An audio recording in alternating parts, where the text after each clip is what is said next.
Welkom weer terug, lieve kijkers.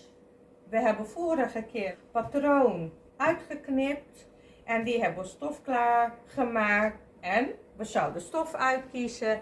Ik heb een mooie rode stof uitgekozen. Het is een soort terlenka stof en een beetje borduring erop. En als voering ga ik gewoon katoen gebruiken. Dus even wegzetten.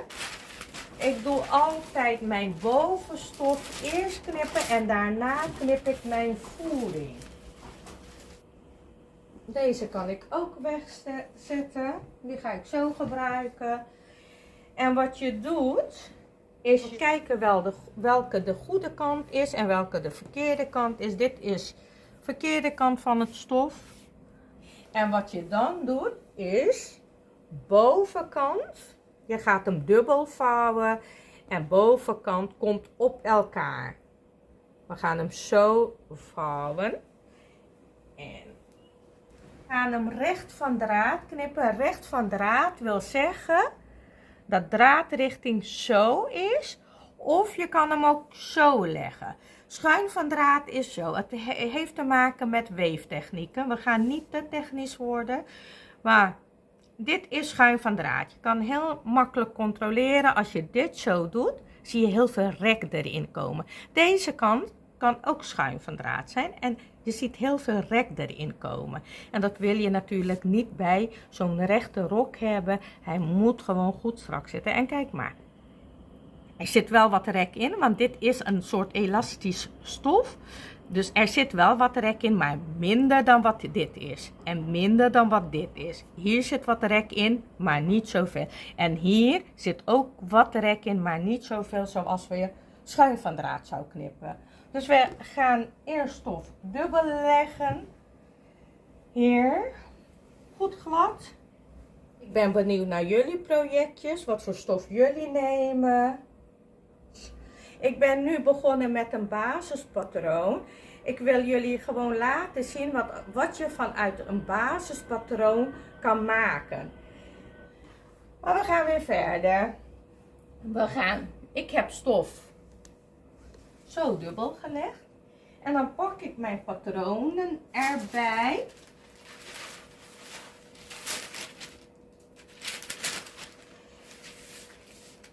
Ik heb nu mijn achterpan. En ik heb mijn voorpan. Ik vind dit te veel stof. Dus het is bij stof leggen ga je een beetje spelen met je stof.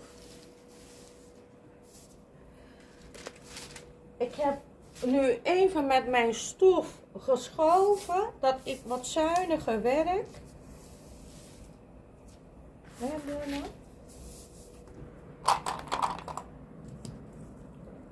We hebben stof dubbel gelegd en we gaan spelden op de verkeerde kant van je stof. Wat tegen je huid aankomt. En middenvoor, dit is middenvoor. Wil je deze kant op draaien, middenvoor van je rok, dat komt tegen stofvouw aan. Want voor hebben we geen naad. De achterpand heeft wel naad. Dit is zelfkant van je stof, dus die gaan we ook hier tegenaan leggen. Ik leg zo mijn stof neer. Ik maak een basisrok voor mijn maatpop. En heel toevallig komen bepaalde maten van mij overeen met de maatpop. Alleen lengte is wat langer, ik ben wat korter. Dus het komt helemaal goed. Heb ik straks een rode, strakke, lange rok. Ik ga hem spelden en als spelden ga ik uitleggen hoeveel naad we gaan nemen. Ga niet overslaan met spelden van je patroon op je stof. Wat je doet, midden voor en je stof. En pak je stof niet zo om te spelden, maar laat het gewoon op tafel liggen en je spelt hem zo vast. Waarom? Anders ga je schuiven met je patroon. Ook weer. En daarom ga geen stof leggen en spelden op een dure tafel. Hier hebben we hem. Even vastzetten. En je hebt je patroon erop gelegd. Je hebt hem geknipt.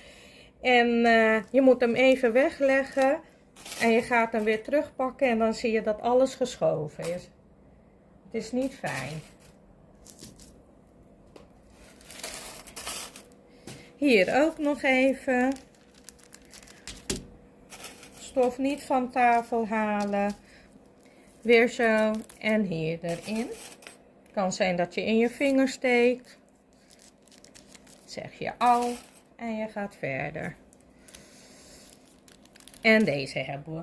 Nu hebben we hier een koepnaad. En die willen we straks ook aan de andere kant hebben. Wat ik dan doe. Ik gebruik mijn speld. En ik ga op de punt van hier. Ga ik in de stof. Niet op mijn patroonpapier. Alleen mijn stof.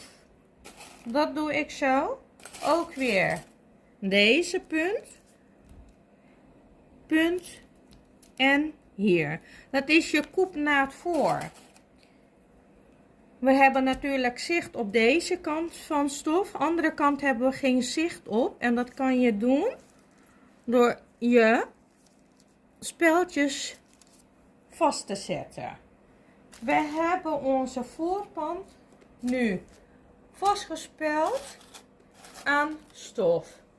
En we gaan nu achterpand ook doen. Weer vastspelden. Maakt niet uit hoe. Je hoeft niet echt heel dicht op elkaar te doen hoor. Zo. Vastspelden van je patroon op je stof. Ook gewoon leuk om te doen. Weet je wat het is met kleding maken op maat en dan voor jezelf? Niemand anders heeft hem. Jij bent de enige die zo'n kledingstuk in de kast heeft hangen. Hoe leuk is dat? Halen we weg, die halen we weg. Hup, hup. Dat zijn de gewichtjes die ik weg heb gehaald.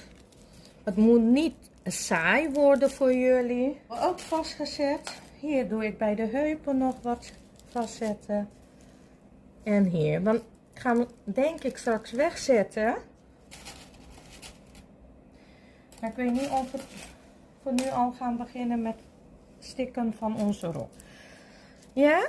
Hier weer. Hetzelfde wat we bij de voorpand hebben gedaan met de koepnaden. Niet op je patroon. Alleen je stof. Bovenste stuk. En dan vastspelden. Want we willen weten waar we straks moeten zijn met de koepnaden. Het moet gewoon goed overeenkomen.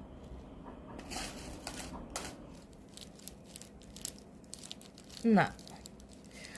Als je problemen hebt met je speldjes om hem door je stof te krijgen. Wat je dan doet. Je hebt je speld. En je krijgt dit niet gemakkelijk er doorheen. Wat je doet. Je pint hem zo erop. En je maakt een schroevende beweging. En hij zit er goed in.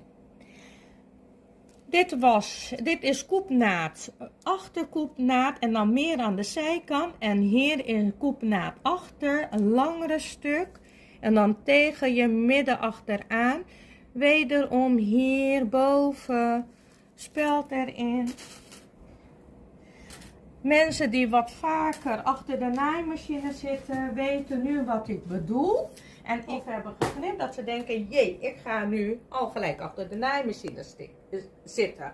En dat mag je gewoon doen. Ga vooruit werken en je mag dan weer terugkijken van hoe ik het heb gedaan. We hebben nu patroon gelegd op onze stof. Midden voor is tegen stofvouw aan. En achter heb je nu tegen de zelfkant aan van je stof. We gaan nu naad erbij doen, want we hadden deze bij het tekenen van het patroon hebben we geen naden bij genomen. Nu gaan we naad erbij tekenen. En dat gaan we met stofkrijt doen. Ik pak even stofkrijt erbij. En ik heb mijn stofkrijt. Het lijkt op een pen, maar het is echt krijt. Als je hem wast, kan dit eruit gewassen worden.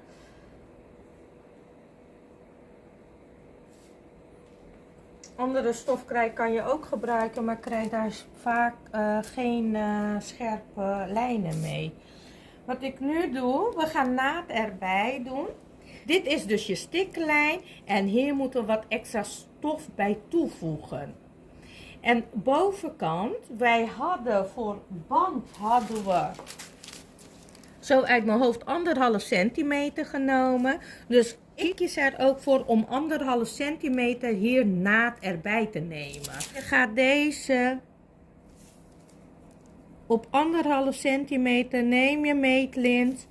Ga het niet met een liniaal doen, neem gewoon een meetlint. Het lijkt op pen, maar je kan hem echt eruit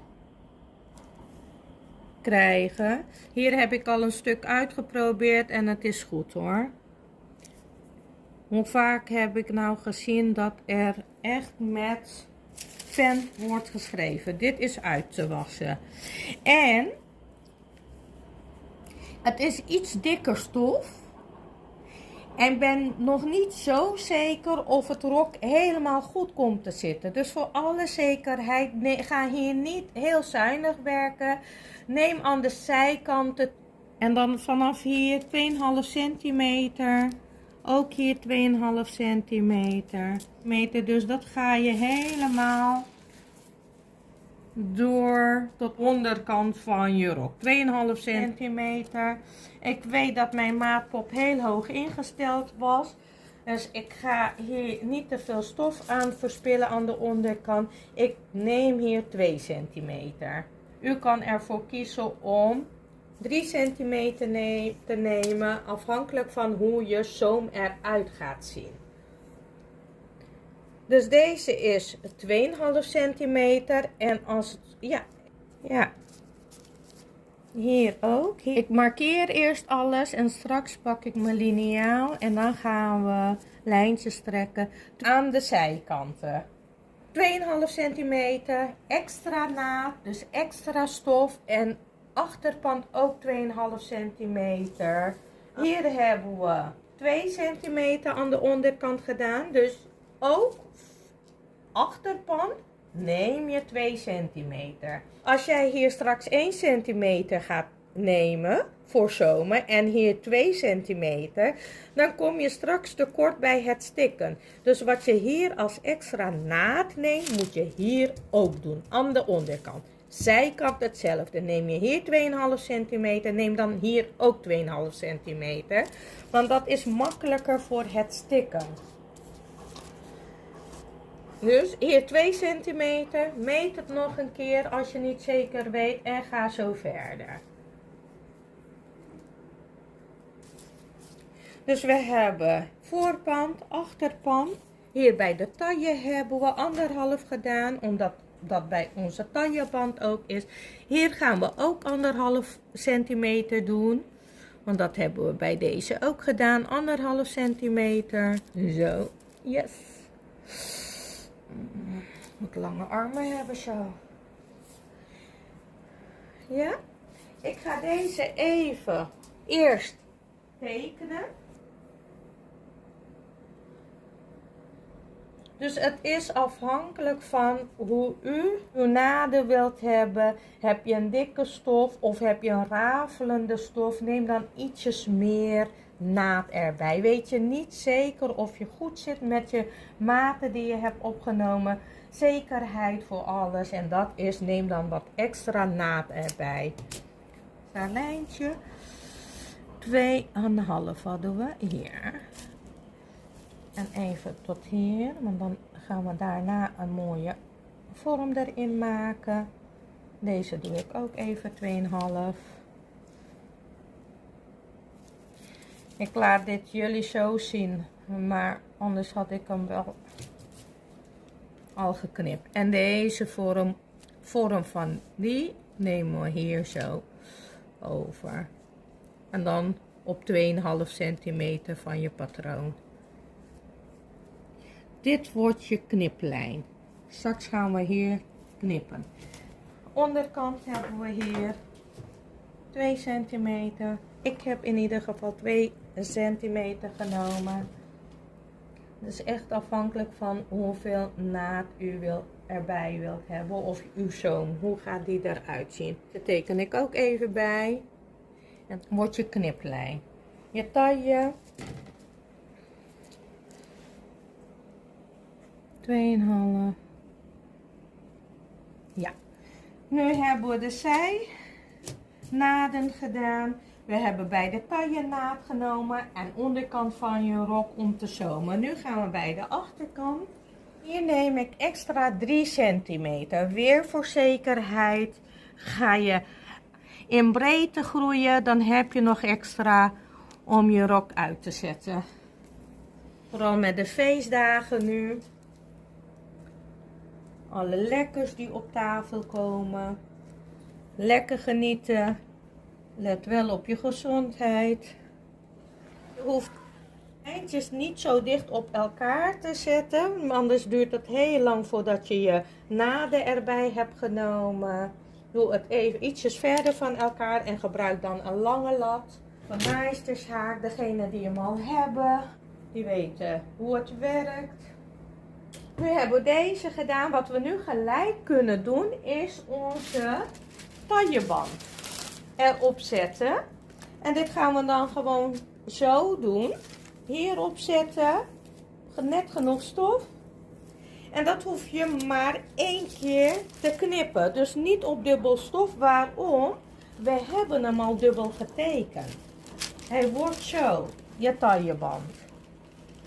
Hier hadden we al extra naad bijgenomen. En dit is je hele tailleband. Weer vastspelden. Gewoon werken met speltjes. Niet denken, ach ik knip hem zo en het komt wel goed. We rijgen al niet meer. Dat werd vroeger gedaan. Alle onderdelen werd geregen. Ik werk heel veel met spelden. Ook tijdens het stikken gebruik ik mijn spelden. Doe wel voorzichtig, maar het werkt echt. We hebben alle onderdelen voor onze basisrok nu op stof gelegd. We hebben de naden erbij genomen. Dus we kunnen gaan knippen. En we hadden bij de tailleband hadden we al onze naad erbij genomen. Dus dat hoeven we niet meer te doen. Dit is bovenstof. Deze knippen we eerst. En dan kunnen we dit wegleggen. En dan gaan we onze voering knippen. We gaan knippen. Allereerst haal ik mijn band weg.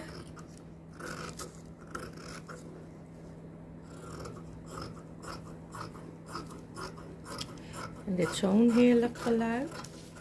Oeps. En hier bij de borduur gaat het wat stroever.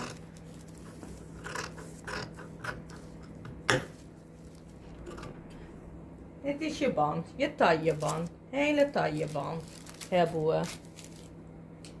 Ik ga weer de andere kant op. Lief zijn voor mijn rug.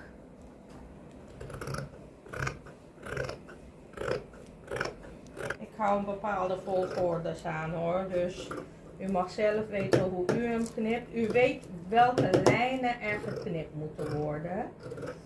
En dat zijn de lijntjes die we net getekend hebben. Ook even een knipje maken.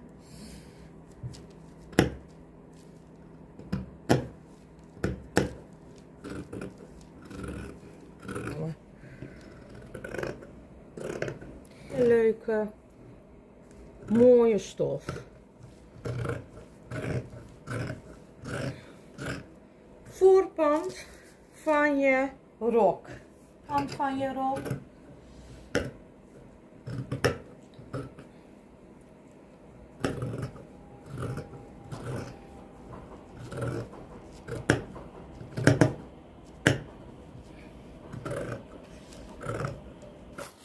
En knippen.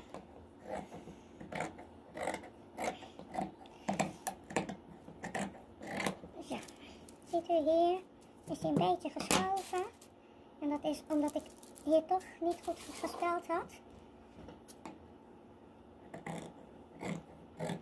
En zo, hier netjes bijgeknipt. Dit is dit wordt je stiklijn. Dit gaan we afwerken. Hier ook. Even je speldje zo doen. Werkruimte. En deze is ook. Ja. En hier. En we nemen nog één bij de onderkant van je broek. En we hebben alle onderdelen geknipt. Met naadtoegift.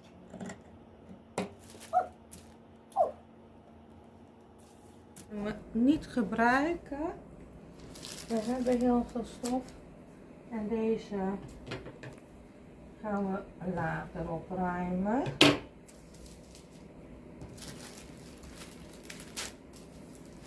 Laat ik zien. Nu hebben we de bovenstof, het knip. Wat we nu gaan doen is gelijk de voering knippen. Deze leg ik weer even apart. Dan halen we onze voeringsstof erbij. Weer hetzelfde. Dubbelstof gaan we gebruiken.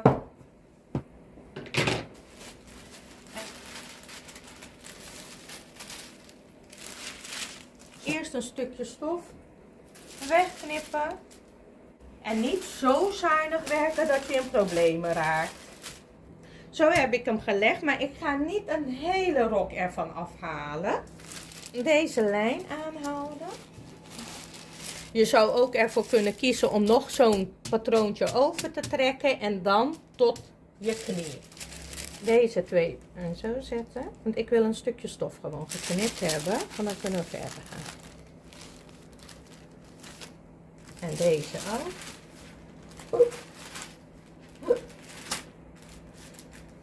Zo ongeveer.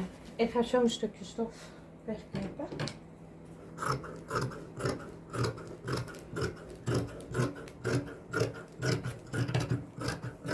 En dat hebben we nu. Die kunnen we weghalen. Eerst gaan we deze weer zo leggen. Zo ongeveer. Kijk of ik hier uitkom. Nog een klein centimetertje erbij. Het is echt puzzelig. Hoeft niet. Ik had zo kunnen knippen, maar ik vind dat zonde. Dit is genoeg. Deze ga ik nu aan de onderkant recht tekenen. Deze knip ik ook gelijk recht bij. Hebben we alvast onderkant van je voering gedaan. En dan gaan we ons patroon er bovenop zetten.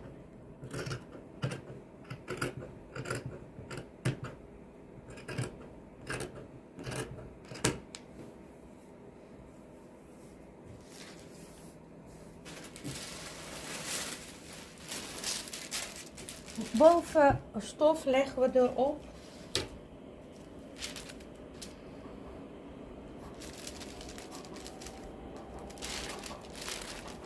Midden voor, tegenstofvouw aan. Dat hebben we ook met bovenstof gedaan. Dus dat doe je ook bij je voering.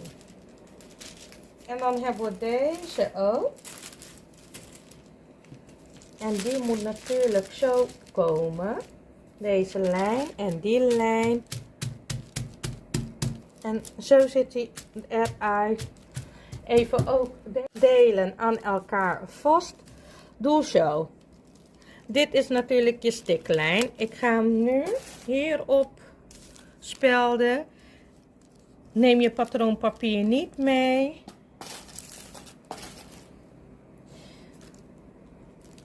Hier. Nu. Alleen met je bovenstof en je voering. Patroonpapier hoef je niet erop te spelden. Oeps. En hebben we, ja, de onderkant is al goed. De bovenkant gaan we zo knippen. En dan gaan we deze ook knippen. Zo ziet hij er dan aan de onderkant van je voering. Maar het is zonde om dan nu een oven te trekken. Gaat je alleen maar papier kosten. En zo werkt het ook. Wat je nu doet, de naden die je erbij had genomen, deze lijn, die gaan we gebruiken ook om je voering te knippen. Zo zit die. Deze ook. Stof.